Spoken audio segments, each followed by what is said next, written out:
सभी पत्रकार बंधुओं को नमस्कार।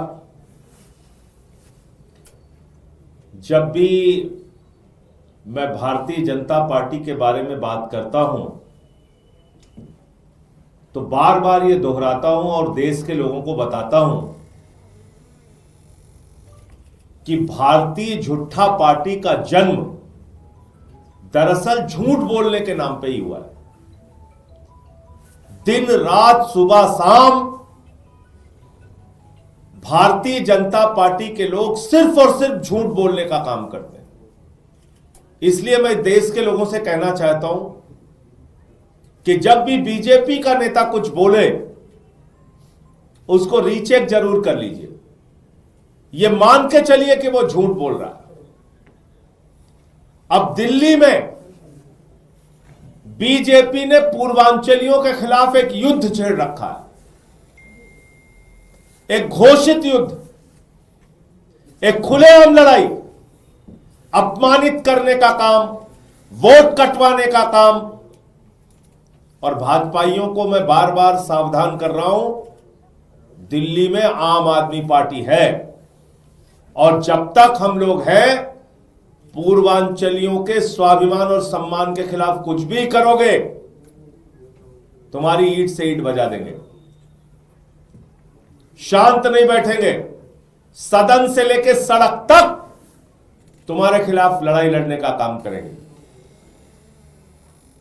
अभी आपको याद होगा पार्लियामेंट में मैंने पूर्वांचलियों का वोट कटवाने का मुद्दा उठाया था। उसके बाद बौखलाकर भारतीय जनता पार्टी के राष्ट्रीय अध्यक्ष ने हमारे पूर्वांचल के भाइयों को, जिनका नाम राम सिंह है, जिनका नाम राम जी है, जिनका नाम छोटेलाल वर्मा है,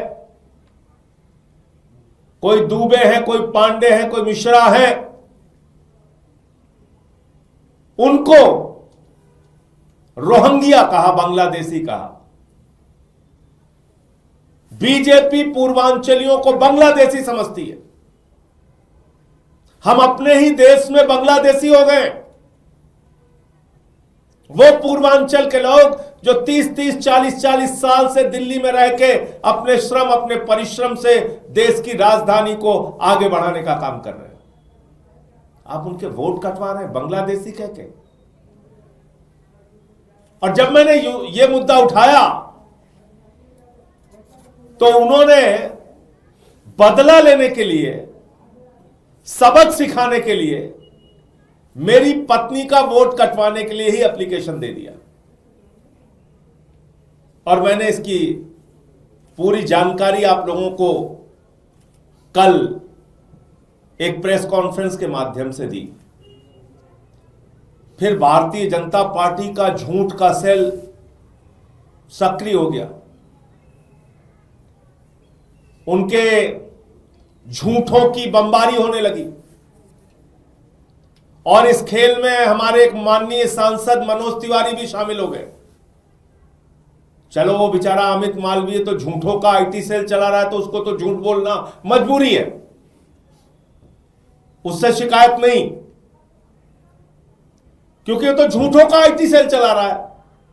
वो क्या करेगा? वो तो यही सब उल्टा सीधा लिखेगा, उसको झूठ प्रचारित करना है। लेकिन 3 बार के निर्वाचित सांसद मनोज तिवारी जी वो झूठ फैला रहे हैं और कह रहे हैं कि इनकी पत्नी का वोट दरअसल बना हुआ है सुल्तानपुर में, जो मेरा गृह जनपद है।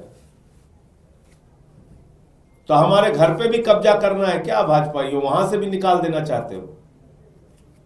वो घर भी छीन लेना चाहते हो? छीन लो भाई, सब कुछ छीन रहे हो। जो हमारा पैतृक आवास है, घर है, जो हमारे घर का पता है, उसको तुम बता रहे हो इनकी पत्नी का वोट वहां बना हुआ है, वहां रहती है सुल्तानपुर में। तो हमारे जो पैतृक आवास है, जो हमारा गृह जनपद है, वहां से भी निकालना चाहते हो। घर वर कब्जा करने का कोई प्लानिंग, कोई योजना हो तो बता देना, उसमें कोई मुझे दिक्कत नहीं है। अब मैं इनके झूठ का एक एक करके खुलासा करता हूं। और मोदी जी कहते हैं डिजिटल इंडिया है, पूरे देश के भाजपाइयों से मैं कहना चाहता हूं, पूरे देश के भाजपाइयों से कहना चाहता हूं, तुरंत इलेक्शन कमीशन की वेबसाइट पे जाओ, तुरंत इलेक्शन कमीशन की वेबसाइट पे जाओ और निर्वाचन आयोग की वेबसाइट पे जाके अनीता सिंह जो मेरी पत्नी है और जो उनका पता है, बीटीएम नंबर मैं बोल दे रहा हूं 220 29 35, मोटे मोटे अक्षरों में दिखा दे रहा हूं, 220 29 35। देखो इनका वोट कहां बना हुआ। अगर वास्तव में नरेंद्र मोदी जी डिजिटल इंडिया को सच मानते हैं, वास्तव में अगर उन्होंने इंडिया को डिजिटलाइज किया है, थोड़ा बहुत काम किया है, तो कम से कम भाजपाई मूर्खों और उनका जो सबसे बड़ा मूर्खाधीश है अमित मालवीय, जो मूर्खों का सरदार है, बुद्धिहीन व्यक्ति, उसको अकल नहीं है 5 पैसे की, ट्वीट कर रहा है सुबह से, उसको मैं कहना चाहता हूं निकालो अनीता सिंह का नाम कहां दर्ज है। बीटीएम नंबर बता दिया तुझे। झूठ पे झूठ, झूठ पे झूठ, दिन रात झूठ। इतनी भी अकल नहीं है कि इस वोटर लिस्ट के आधार पे उन्होंने अभी मई के अंदर इसी वोटर लिस्ट के आधार पे मई में लोकसभा के चुनाव में मेरी पत्नी ने वोट दिया है। सीपीडब्ल्यू सर्विस सेंटर नई दिल्ली विधानसभा में वोट दिया है अभी लोकसभा के चुनाव में 6 महीने पहले। इतनी भी अकल नहीं, इतनी बुद्धि नहीं लगाते। वहां तमाम मीडिया मौजूद थी, उनके कैमरे में कैद है। और मैं और दिखा दूं आपको, यह उनका वोटर आईडी कार्ड है, मेरी पत्नी श्रीमती अनीता सिंह जी का वोटर आईडी कार्ड है ये। और ये उनकी फोटो है जिस दिन वो वोट डाल के आई हैं लोकसभा के चुनाव में जब वोट डाल के आई हैं, तो ये उनकी फोटो है पत्नी की हमारे, और ये उनका वोटर आईडी कार्ड है। अब पूरी की पूरी भाजपा इतनी बुद्धिहीन है कि वो इलेक्शन कमीशन के वेबसाइट पे जाके, और सारे मीडिया के बंधुओं से मैं कहना चाहता हूं, जाइए भाई इलेक्शन कमीशन की वेबसाइट पे चेक कीजिए इनका वोट नॉर्थ एवेन्यू के पते पे है कि नहीं है कि नहीं है, चेक कीजिए। अब वो एफिडेविट की बात कर रहे हैं, बिना चेक किए, बिना समझे, बिना जाने, क्योंकि झूठ बोलने की इतनी जल्दी रहती है, बीमारी है। जैसे भाजपाइयों को झूठ बोलने की जो बीमारी है, तो उनको लगता है अरे सुबह हो गई अभी तक कोई झूठ नहीं बोला, तो दिन कैसे बीतेगा। तो उन्होंने एक एफिडेविट डाल दिया बिना पढ़े लिखे, बिना कुछ जाने। वो एफिडेविट है जनवरी का, मनोज तिवारी जी। और अपने उस मूर्खाधीश आईटी सेल वाले को बताइए,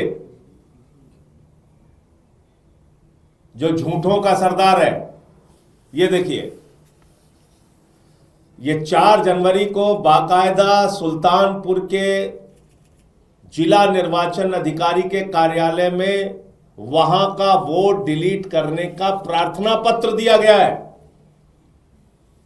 4 जनवरी 2024 को ये लेके आया हूं मैं। और जो सुल्तानपुर में वोट था पत्नी का, उस वोट को काटने के लिए ये देखिए यहां पे साइन किया हुआ है, देख लिया बीजेपी वालों, भारतीय झूठा पार्टी वालों, देखा तुमने।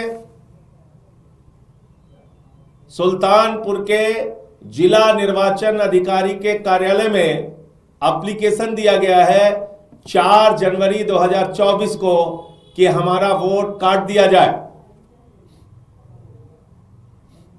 समझ में आ गया या फिर से समझाऊं? ये झूठ बोलने की बीमारी से निकलो तुम लोग। देश का सत्यानाश कर दिया तुम लोगों ने।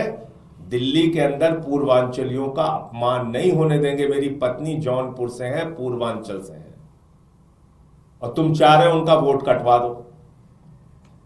दिल्ली भर में तो कटवा रहे हो। संजय सिंह बोलता है इसी को सबक सिखाओ।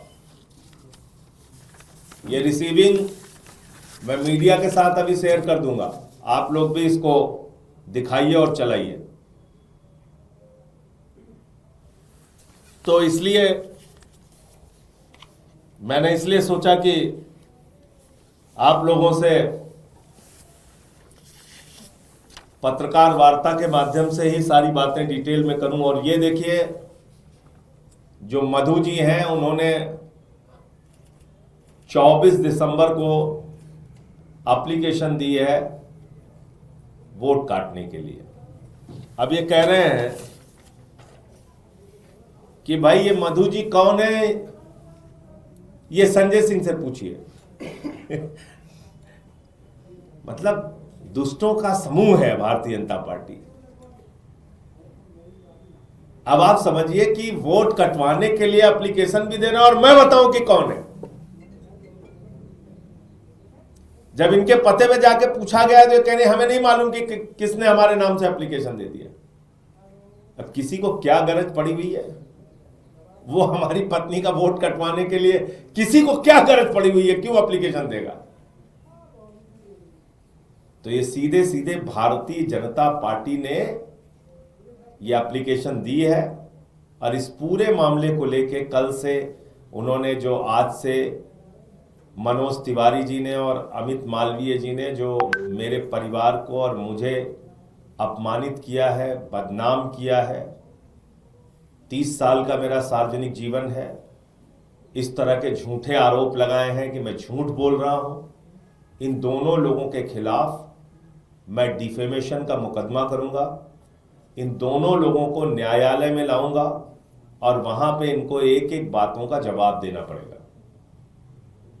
अमित मालवीय और मनोज तिवारी के खिलाफ जो उन्होंने झूठ बोला है, जो उन्होंने अपमानित किया है मुझे और मेरे परिवार को, पत्नी को, तो उनको न्यायालय में आके इसका जवाब देना पड़ेगा। मैं उनके खिलाफ मानहानि का मुकदमा करूंगा।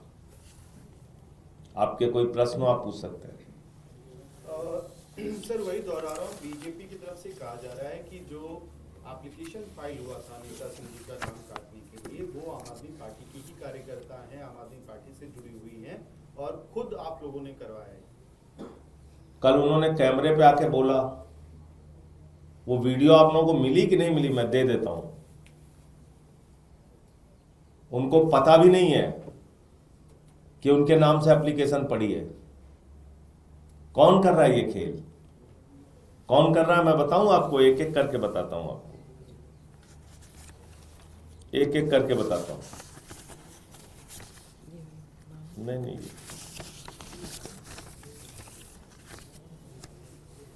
शाहदरा में भाजपा के एक पदाधिकारी ने 11,000 वोट कटवाने के लिए आवेदन दिया। जनकपुरी में भाजपा के 24 कार्यकर्ताओं ने 4,874 वोट कटवाने के लिए आवेदन किया। तुगलकाबाद में भारतीय जनता पार्टी के 15 कार्यकर्ताओं ने 2,435 वोट काटने के लिए आवेदन किया। और तुगलकाबाद में बूथ नंबर 117, जिसका विशेष रूप से मैं उल्लेख करना चाहूंगा, बूथ नंबर 117 पर कुल 1337 वोट है, जिसमें से 554 वोट कटवाने के लिए भाजपा के कार्यकर्ता ने आवेदन किया, एप्लीकेशन दिया। पालम में भारतीय जनता पार्टी के 9 कार्यकर्ताओं ने 1641 वोट कटवाने के लिए आवेदन किया। रौदौरी गार्डन में भारतीय जनता पार्टी के 6 कार्यकर्ताओं ने 571 वोट कटवाने के लिए आवेदन किया। हरिनगर में भारतीय जनता पार्टी के 4 कार्यकर्ताओं ने 637 वोट कटवाने के लिए आवेदन किया। करावल नगर में भारतीय जनता पार्टी के 2 कार्यकर्ताओं ने 3260 वोट कटवाने के लिए आवेदन किया।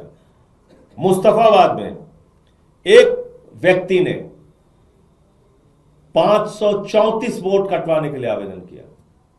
ये सारी डिटेल जब मैंने पार्लियामेंट में पढ़ी और बार बार इसको केजरीवाल साहब ने और हमारी पार्टी ने उठाया, तो अब उन्होंने तरीका बदल दिया कि दूसरे के नाम से आवेदन दिलवाते हैं। तो इसलिए मैं कहना चाहता हूं कि बीजेपी वालों, तुम्हारा पाला दिल्ली में आम आदमी पार्टी और अरविंद केजरीवाल से पड़ा है। तुम्हारे झूठ, तुम्हारे फरेब, तुम्हारे घोटाले को यहां उजागर करेंगे और चुनाव में किसी भी प्रकार की गड़बड़ी नहीं करने देंगे। हमारे पूर्वांचल के भाइयों का वोट कटवाने की कोशिश मत करना, उसमें तुम विफल होगे और उसमें हम तुमसे लड़ाई लड़ने का काम करेंगे। सर, आपके वोटर उसको लेकर भी सवाल उठा रहे हैं कि आप पहले किसी और विधानसभा में रजिस्टर्ड थे, अब आपने क्या शिफ्ट कराया, एप्लीकेशन दिया डिलीशन के लिए? अरे भाई, मैं दिल्ली में हूं ना। दिल्ली में मैं पहले एमपी नहीं बना था, किसी और पते पे रहता था, आप सब लोग जानते हैं। इसमें अपराध क्या है? वोट हमारा एक ही जगह रहेगा ना, किसी एक जगह पे। इलेक्शन कमीशन को भी उन्होंने अपील की है फिलहाल अभी हाल ही में ट्वीट करके कि एक्शन लिया जाए, क्योंकि लोकसभा में जो वोट डाला था आपके और आपके पत्नी के साथ, उन्होंने फोटो भी डाला है और अपील की कि इस पे एक्शन लिया जाए। इस पे किस चीज पे एक्शन लिया जाएगा बताइए? वोट मैंने एक जगह डाला तो एक्शन किस बात के लिए है? वोट नहीं, वोट डालने के लिए एक्शन लिया जाएगा कि वोट क्यों डाला? और बताइए सर। इसके अलावा एक और सवाल है, आज आप लोगों ने दिल्ली में पंडितों और ग्रंथियों के लिए 18,000 की तनख्वाह का ऐलान किया है, लेकिन दिल्ली के कई सारे इमाम अरविंद केजरीवाल के घर के बाहर एक हफ्ते में 3 बार से प्रदर्शन कर रहे हैं, कह रहे हैं 17 महीने से तनख्वाह नहीं मिली है उनको। इस मामले में सरकार का पक्ष आएगा आप लोगों के सामने, वो विस्तार से अपनी बात रखें। Stay ahead with our cutting-edge news app. Instantly access the latest shorts in just 1 minute and breaking news in just 50 words. Download now for a smarter, faster news experience.